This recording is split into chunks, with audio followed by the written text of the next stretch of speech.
edible flowers itu apa sih? Jadi edible flowers itu bunga-bunga yang bisa dimakan. Syaratnya itu cuma satu, dia tuh nggak boleh beracun. Baik dari jenis tanamannya ataupun dari jenis bagaimana kita nanamnya. Sebenarnya cuma punya lahan 1x2 pun cukup banget. Yang penting syaratnya tuh emang itu harus full sinar matahari.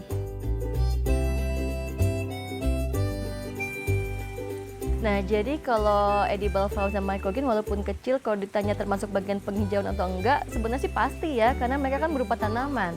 Dan mereka pasti bisa membersihkan udara juga untuk kita. Jadi makanya ayo kita coba nanam edible flowers. Karena selain mempercantik halaman rumah, itu juga bisa kita konsumsi dan itu bagus untuk kesehatan.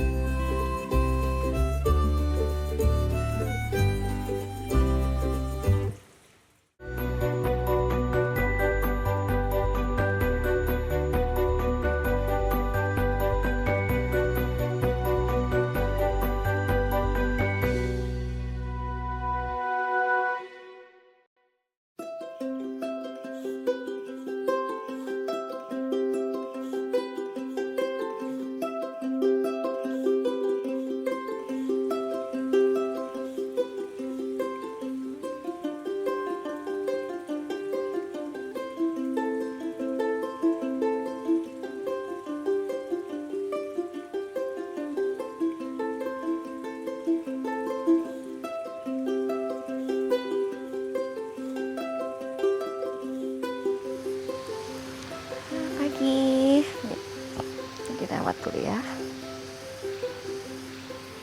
Wah, ini udah harus di pruning nih, udah banyak yang layu daun-daunnya.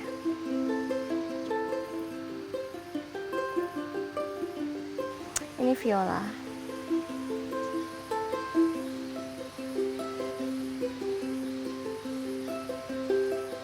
Hai Diantus, kamu juga udah harus di pruning nih.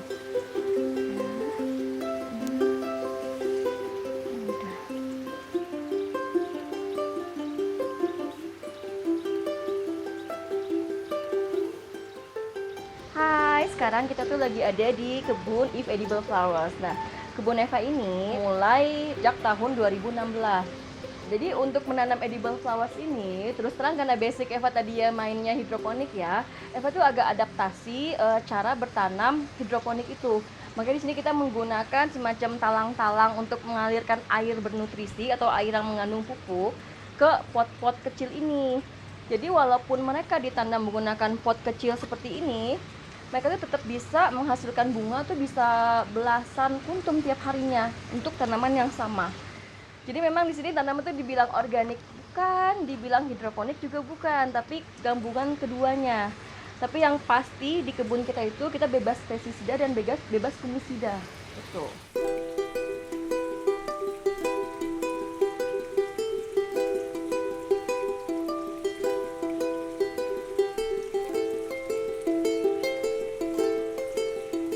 Nah, edible flowers itu apa sih? Jadi edible flowers itu bunga-bunga yang bisa dimakan.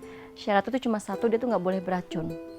Baik dari jenis tanamannya ataupun dari jenis bagaimana kita nanamnya, budidayanya. Makanya kalau kita ngomongin bunga-bunga yang bisa dimakan tuh apa aja, sebenarnya banyak banget. Contohnya kayak mawar tuh secara jenis dia tuh edible, bisa dimakan mawar. Tapi kalau bunga mawar yang dibudidayakan untuk bunga potong yang biasa dijual di floris, di tukang kembang, itu tidak edible. Karena cara budidaya kan beda. Mereka tuh kalau yang biasa untuk bunga potong atau bunga hias itu rutin disemprot pestisida, fungisida, itu menjadikan mereka tidak edible. Ataupun bunga-bunga yang tumbuh di pinggir jalan yang banyak dilalui kendaraan, kena asap knalpot, itu menjadikan mereka tidak edible. Walaupun mungkin secara jenis dia edible ya, tapi mereka tidak jadi edible lagi karena yaitu residu dari knalpot, asap kendaraan itu.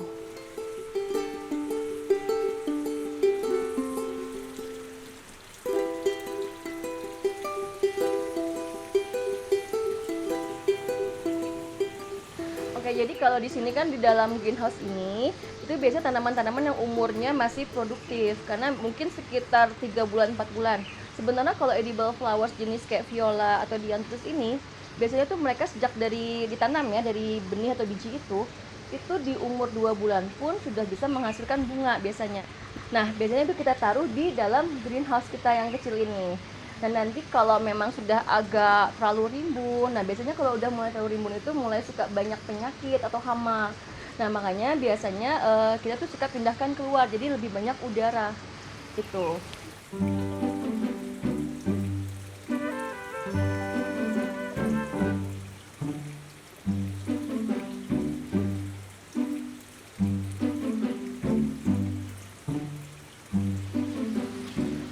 Nah, di sini kita tuh untuk lagi di ruangan yang memang untuk tanaman yang udah umurnya tuh lebih tua. Nah, makanya kondisinya itu lebih butuh banyak perawatan di sini. Nah, untuk di sini pun sirkulasi udaranya terbuka, jadi kiri kanannya itu tidak ditutup oleh screener karena untuk banyak hembusan udara.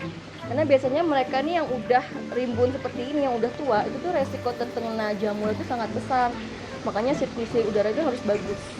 Nah, untuk ngerawat tanaman bunga di sini, ini aku tuh dibantu sama Bang Sarial namanya.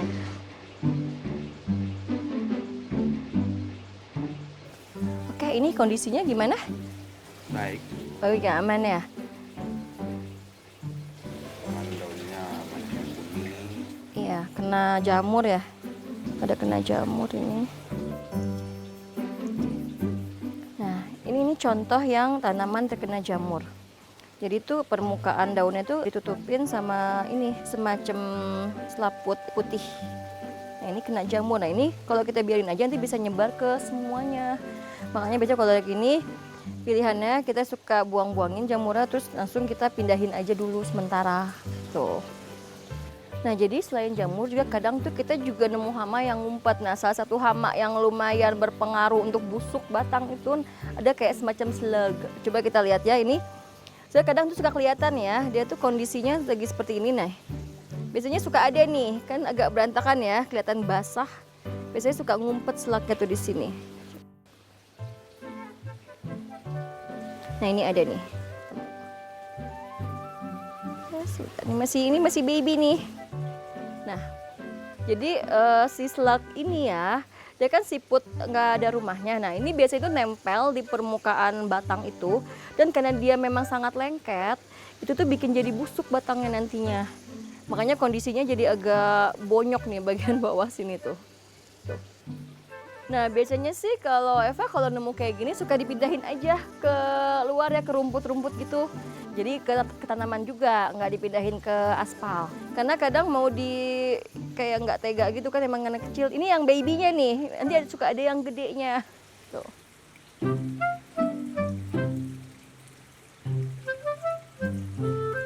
Jadi untuk mengatasi serangan penyakit, sebenarnya tuh kita memang nggak bisa ngapa-ngapain. Makanya kenapa kalau di dalam itu kan kita bantu dengan kipas angin ya, supaya sirkulasinya lebih lancar. Nah, kalau di sini paling ini salah satu yang kita bisa lakukan ini pruning daun-daun yang memang rusak, jelek atau yang kayak busuk itu kita buang-buangin. Cuman balik lagi karena memang kita secara manual ya, tidak ada bantuan obat-obatan kayak racun kimia gitu. Agak PR dan itulah yang menjadikan mungkin cost perawatan edible flowers ini yang lumayan tinggi.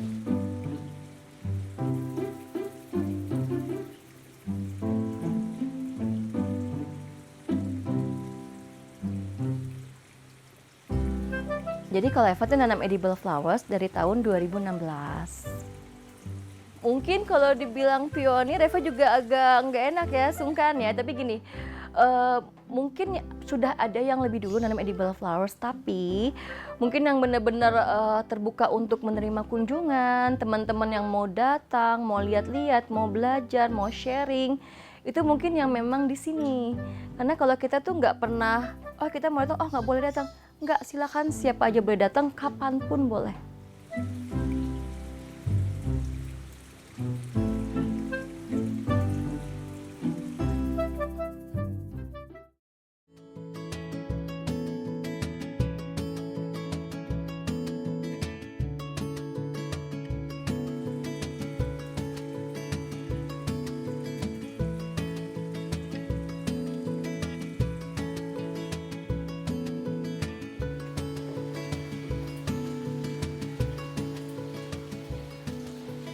Oke, jadi sekarang Eva tuh mau panen dulu sedikit karena kita sekarang nanti habis ini kita mau bikin cookies sama nastar dengan memakai topping edible flowers. Yuk.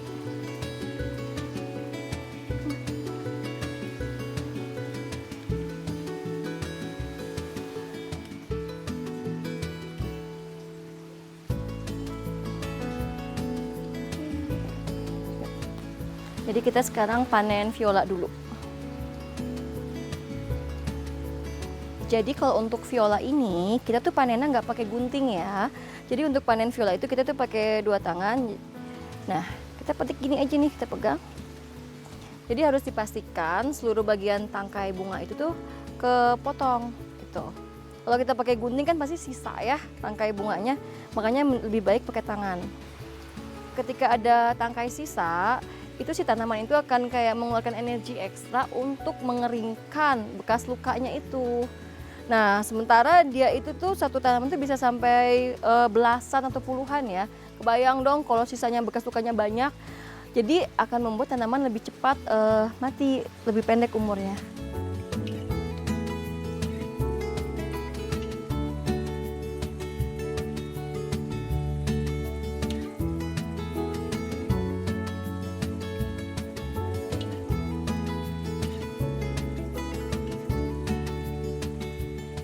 Jadi kalau untuk cookies sama nastar ini Eva menggunakan lebih cenderung bunga viola ya.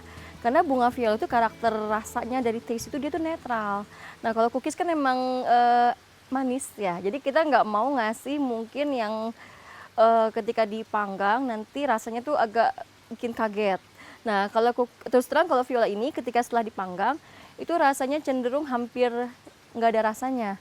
Tapi kalau kita coba dia kondisi fresh seperti ini Eva bisa langsung makan ya karena aman. Nah, ini tuh biasanya ya beda warna itu beda aftertaste di lidah kita. Ini Eva coba yang biru putih ya. Oke. Dia tuh lebih kalau kita awal ngunyah itu yang beda tuh lebih ke kayak aromanya gitu. Ini kayak apa ya? Eva bingung. Wangi yang pasti tuh ada wanginya. Familiar gitu sama rasanya di bunga viola yang warna biru putih ini. Nah nanti tuh sebenarnya nanti yang warna kuning tuh akan beda lagi. Nah biasanya sih kalau yang warna kuning tuh cenderung aftertaste itu keluar kayak agak minty. Tapi kadang memang lidah masing-masing itu suka ada beda tuh aftertaste nanti. Itu sih yang seru untuk nyoba bunga-bunga ini ya. Karena memang tiap warna itu memberikan sensasi yang beda ke lidah kita.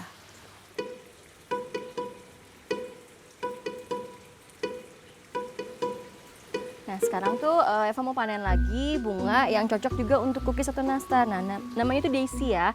Dia tuh warnanya pink dengan sedikit kayak semburat kuning di bagian tengahnya. Nah kalau untuk daisy ini kita pakai bantuan gunting ya karena dia batangnya agak keras sedikit.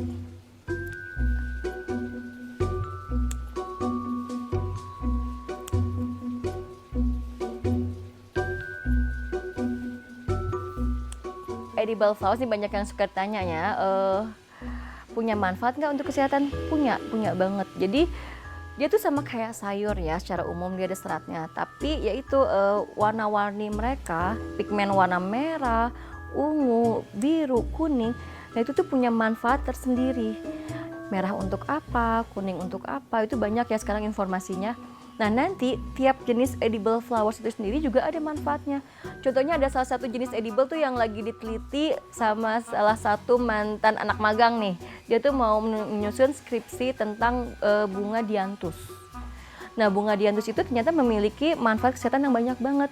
Bisa untuk penyakit yang berhubungan dengan kandung kemih, mengurangi stres, itu ada semua. Tapi secara umum sih kalau kita mau gampang, karena memang warna-warninya itu ya, mereka itu bagus untuk antioksidan.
Jadi kalau edible flowers yang kita tanam ini memang pasar terbesar kita atau konsumen kita tuh end user kita itu hotel.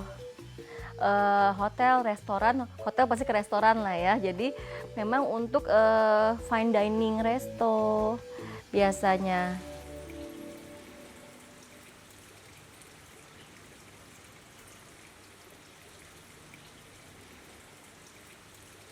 Selain nanam edible flowers, kita juga menanam microgreens. Microgreens itu tuh sebenarnya kayak semacam sayur, tapi umurnya itu mudah.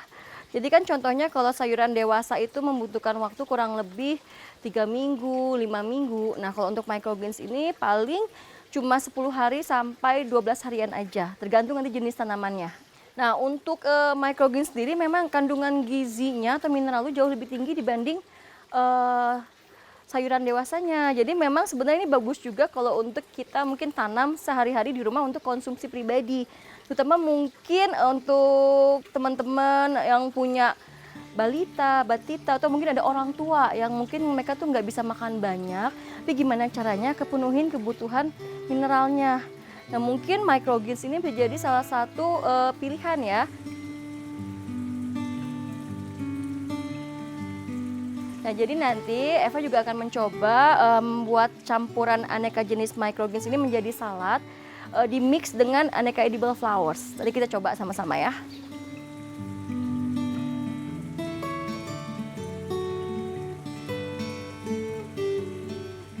Oke, jadi untuk salad kali ini Eva coba pakai ini red amaranth atau bayam merah, sama yang tendril pichat, terus sama ini pakcoy.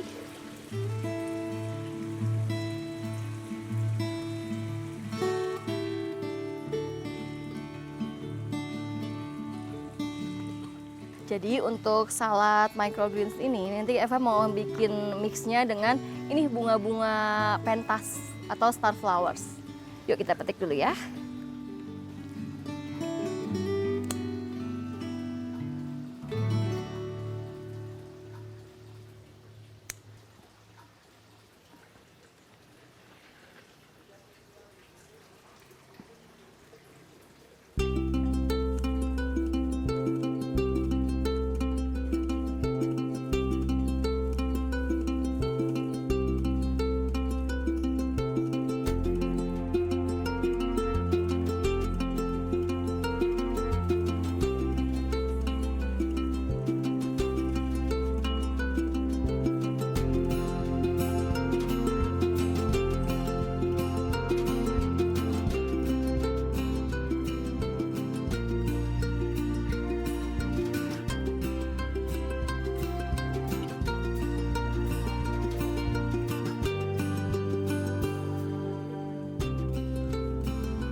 Cara menanam edible flowers ini, Eva tuh menggunakan adaptasi dari metode hidroponik. Tapi untuk media tanam ini kita konvensional. Kita menggunakan campuran tanah, sekam bakar, dan pupuk kandang. Nah sekarang Eva mau nunjukin cara tanamnya seperti apa. Jadi awalnya itu potnya itu kita beri lapisan yang disebut rock wool. Gunanya untuk mencegah medianya itu supaya tidak terbawa air. Kadang kan biasanya kan dasar pot itu ada lubangnya ya. Nah yang fungsi kedua dia itu juga membantu untuk mengambil atau menyerap air dari bawah itu.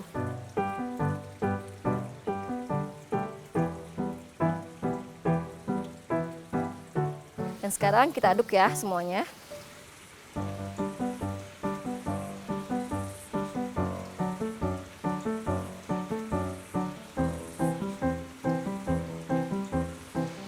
Nah, kalau udah tercampur rata seperti ini, kita tinggal masukkan ke dalam pot.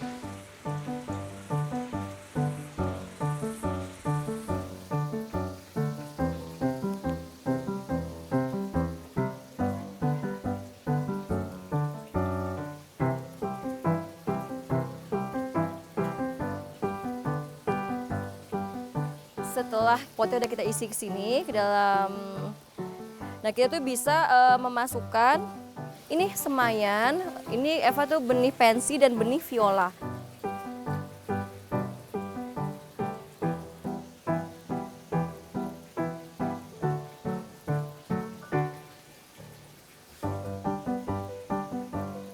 Kalau udah seperti ini, kita tinggal tambahkan kerikil zeolite di bagian atasnya.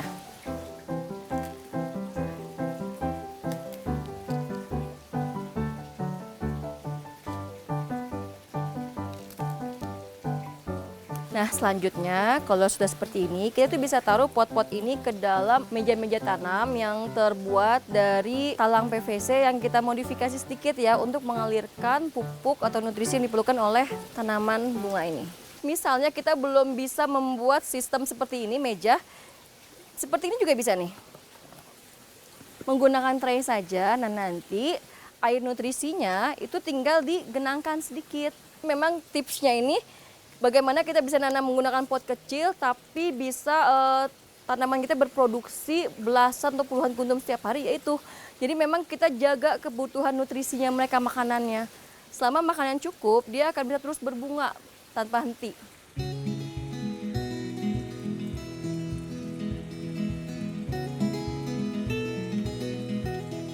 Kalau untuk mulai nanam edible flowers, sebenarnya nih karena itu Eva kan adaptasi dari hidroponik Eva sendiri ya, hidroponik ya. Sebenarnya cuma punya lahan 1x2 pun cukup banget. Yang penting syaratnya tuh emang kalau kita nanam tanaman bunga ya, itu harus full sinar matahari.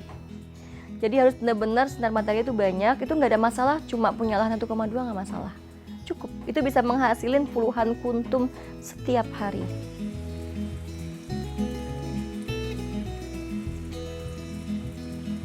Nah, jadi kalau edible flowers dan microgreen walaupun kecil, kalau ditanya termasuk bagian penghijauan atau enggak, sebenarnya sih pasti ya, karena mereka kan berupa tanaman. Dan mereka pasti menghasilkan juga, bisa membersihkan udara juga untuk kita. Jadi kalau untuk Eva, kenapa Eva tuh sering mensosialisasikan ya tentang edible flowers, microgreens, karena sebenarnya gini, kita tuh tinggal di Indonesia, negara tropis, itu segala jenis tanaman tuh mudah tumbuh di sini. Jadi kenapa enggak kita tanam? Karena selain memang dia untuk penghijauan juga, untuk mempercantik halaman, itu juga bisa berguna untuk kita konsumsi. Dan itu nilai gizinya juga bagus banget.